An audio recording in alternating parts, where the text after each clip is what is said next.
নক'ব কি ক'ব বিচাৰে আজি আমি অসমবাসীৰ কাৰণে এটা গৌৰৱৰ দিন। বিজেপি চৰকাৰে অসম চৰকাৰে যি ষড়যন্ত্ৰমূলকভাৱে যি আমাৰ অসমত নাগৰিকত্ব সংশোধনী বিল 2016 বিল জাপি দিব বিচাৰিছিলে, আজি তেওঁলোকে মুখ থেকেচা খালে। ৰাজ্যসভাত তেখেতসকলে মুখ থেকেচা খালে আৰু অসমীয়া খিলঞ্জী শক্তিয়ে আজি প্ৰমাণ কৰি দেখুৱালে যে তোমালোকে যি দমনমূলকভাৱে যি এই বিল জাপি দিব বিচাৰিছিলে অসমত, অসমীয়া খিলঞ্জীয়া ৰাইজে এইটো কেতিয়াও গ্ৰহণ নকৰে।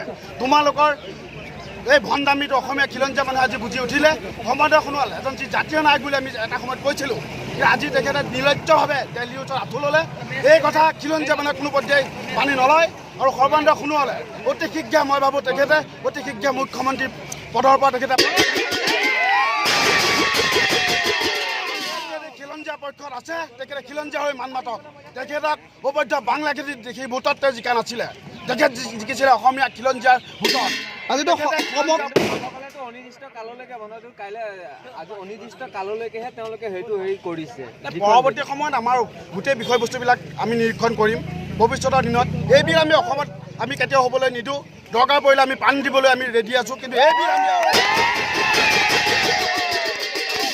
অসম ছাত্ৰ সন্থাৰ 30টা জনগোষ্ঠীৰ ছাত্ৰ সংগঠনে ইয়াৰ ওপৰত বিভিন্ন ধৰণে প্ৰতিবাদ আমি কৰিছোঁ আৰু আমি ভৱিষ্যতৰ দিনলৈ কৰি যাম।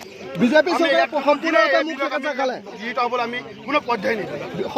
সম্পূৰ্ণৰূপে আজি বিজেপি চৰকাৰে মুখ থেকেচা খালে আৰু পৰৱৰ্তী পৰ্যায়ত তেখেতলোকক কি ক'ব? ইয়াত আৰু বিজেপি চৰকাৰে মুখ থেকেচা খালে হিমন্ত বিশ্বৰ নিচিনা দল বাগৰি থকা এটা দালালৰ সুবিধাবাদী দালাল, হিমন্ত বিশ্বৰ নিচিনা এটা সুবিধাবাদী দালাল তেখেতে সুযোগ চাই দল বাগৰা এটা লিডাৰৰ কথা, তেখেতৰ কথা সদৌ অসম ছাত্ৰ সন্থাই তেওঁৰ মতে চলিব নেকি? গা ধুলে গংগাখন তেখেত পবিত্ৰ নহয়, গংগা পবিত্ৰ।